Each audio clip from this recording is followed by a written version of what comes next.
Hi hello all welcome back to my channel. ఈరోజు video ఏంటి అనుకుంటున్నారా?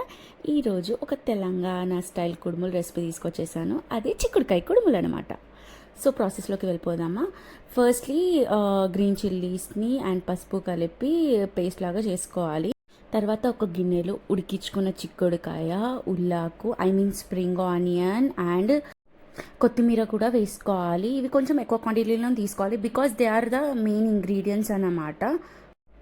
మళ్ళీ వీడియోలో చూసి ఇవన్నీ నార్మల్గా వేస్తున్నాం అనుకోకండి. ఇవన్నీ 2 to 3 టైమ్స్ మంచిగా వాష్ చేసిన తర్వాత నేను బౌల్లో వేసుకున్నాను. తర్వాత పసుపు, ఉప్పు, మనం పేస్ట్ చేసుకున్న గ్రీన్ చిల్లీస్ కూడా వేసుకొని, తర్వాత నువ్వులు, జీలకర్ర కూడా వేసుకొని మొత్తం మిక్స్ చేసుకోవాలి. వన్స్ ఒకసారి మిక్స్ చేసుకున్న తర్వాత సాల్ట్ కొంచెం చెక్ చేసుకొని, సరిపోకపోతే మళ్ళీ వేసుకోండి.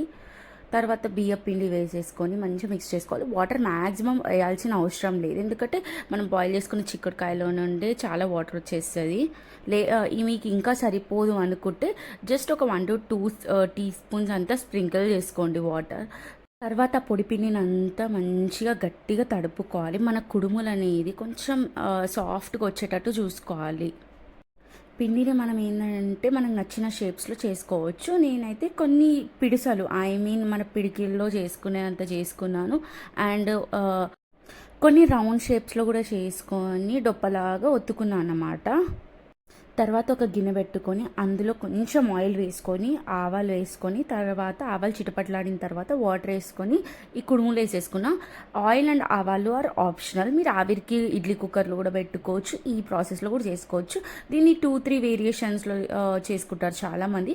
నేనైతే ఎప్పుడు ఇలానే చేస్తాను, చాలా బాగుంటుంది. ఇలా వేసేసుకొని ఒక 10 to 15 మినిట్స్ లో టు మీడియం ఫ్లేమ్లో మూత పెట్టుకొని ఉడికించుకోవాలి. ఆవిరికి అనేది మన కుడుములు పర్ఫెక్ట్గా ఉడికిపోతాయి. ఒకటి తీసి నేను టెస్ట్ చేస్తున్నాను, మీరు కూడా చూడండి ఒకసారి ఎంత పర్ఫెక్ట్గా ఉడికిందో. అండ్ టేస్ట్ కూడా చాలా బాగుంటుంది. హెల్త్కి అయితే ఇది చాలా చాలా మంచిది బికాస్ మనం ఇందులో స్ప్రింగ్ ఆనియన్స్, కొత్తిమీర, చిక్కుడుకాయ అన్నీ వేస్తున్నాం. ఎలాంటి ఏజ్ గ్రూప్ వాళ్ళకైనా ఈ రెసిపీ అనేది అల్టిమేట్గా నచ్చేస్తుంది అనమాట. సో ఏంటంటే చిన్నపిల్లలకి పెట్టేటప్పుడు కొంచెం స్పైస్ లెవెల్స్ చెక్ చేసుకొని వేసుకోండి. కొంచెం తక్కువ వేసుకోవడం వల్ల వాళ్ళు కూడా హ్యాపీగా తినేస్తారు. దీన్ని కర్డ్తో కానీ పికిల్తో కానీ ఎలా అయినా మిక్స్ చేసుకొని